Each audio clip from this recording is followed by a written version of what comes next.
अस्सलाम वालेकुम। आज हम फिज़िक्स 9th चैप्टर 4 के इम्पोर्टेंट शॉर्ट क्वेश्चंस पढ़ेंगे। कल के लेक्चर तक हमने 5 क्वेश्चंस कंप्लीट कर लिए थे। अब हम नेक्स्ट करने जा रहे हैं क्वेश्चन नंबर 6। अब हमारे पास है question number 6। These are very very important short questions. इनको अच्छे से रीड कीजिए, इनको याद कीजिए और ये एग्ज़ाम रेलिवेंट हैं। ये क्या है? एग्ज़ाम रेलिवेंट है, इनको अच्छे से याद कीजिए। ये बार बार एग्ज़ाम में रिपीट होते रहते हैं ये वाले क्वेश्चंस। सो क्वेश्चन नंबर 6 है हमारे पास, state the principle of moments. Principle of moments को बयान कीजिए। सबसे पहले मोमेंट्स बोलते किसको? मोमेंट्स बोलते हैं रोटेट करने को।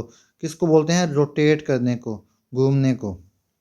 अब इसका आंसर पढ़ते हैं। आंसर है when a body is in equilibrium this sum of clockwise moments equals to sum of anti clockwise moments.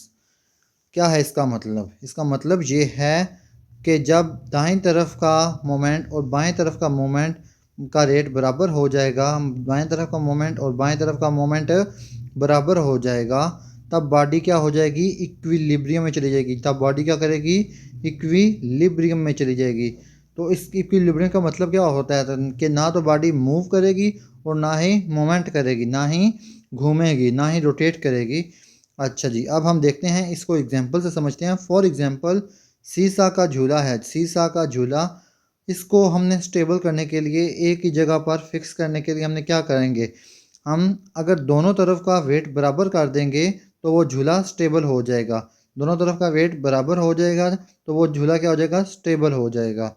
इसीलिए बोलते हैं जब बॉडी का सम ऑफ क्लॉकवाइज मोमेंट्स और सम ऑफ एंटी क्लॉकवाइज मोमेंट्स बराबर हो जाए तो बॉडी किधर चली जाती है? इक्विलिब्रियम में चली जाती है। अब हमारे पास है question number 7। What is equilibrium? कि अब बताना है कि इक्विलिब्रियम क्या है। आंसर है इसका, a body is in equilibrium when net force and net moment acting on it are zero. अच्छा, इस डेफिनेशन को बाद में समझते हैं। पहले हम मतलब समझते हैं इन दो वर्ड्स का, नेट फोर्स का और नेट मोमेंट का, कि नेट फोर्स और नेट मोमेंट होते क्या हैं। तो हमारे पास है नेट फोर्स। नेट फोर्स क्या है? नेट फोर्स बोलते हैं मूवमेंट को। मूवमेंट कौन सी? जो आगे और पीछे, आगे और पीछे, फॉरवर्ड एंड बैक मूवमेंट होती है। ठीक हो गया, उसको बोलते हैं नेट फोर्स। और नेट मूवमेंट किसको बोलते हैं? नेट मूवमेंट बोलते हैं रोटेट करने को। नेट मूवमेंट रोटेशन वाली फोर्स। ये मूवमेंट वाली फोर्स है और ये रोटेशन वाली फोर्स। रोटेशन वाली फोर्स को बोलेंगे मूवमेंट, और मोमेंट और मूवमेंट की वो वाली फोर्स को क्या बोलेंगे? Net force. ओके हो गया, समझ आ गई। सो अब देखो, जब नेट फोर्स के बॉडी ना तो आगे पीछे मूव करे, ठीक हो गया, और ना नेट मूवमेंट कि ना बॉडी रोटेट करे। जब बॉडी ना रोटेट करेगी ना मूव करेगी तो क्या हो जाएगा? बॉडी इक्विलिब्रियम में चली जाएगी, कि ना बॉडी आगे पीछे हिलेगी और ना ही रोटेट करेगी, घूमेगी। तब हम क्या बोलेंगे? कि बॉडी इक्विलिब्रियम में चली जाती है। फॉर एग्जाम्पल, टेबल पर पड़ी हुई बुक, टेबल पर पड़ी हुई बुक वो क्या है? इक्विलिब्रियम में है।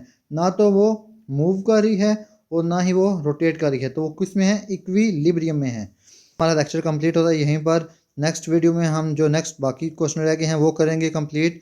अगर वीडियो अच्छी लगी हो तो चैनल को लाइक कीजिए, सब्सक्राइब कीजिए एंड कमेंट कीजिए कोई भी सवाल हो आपका तो। तब तक के लिए अल्लाह हाफिज़।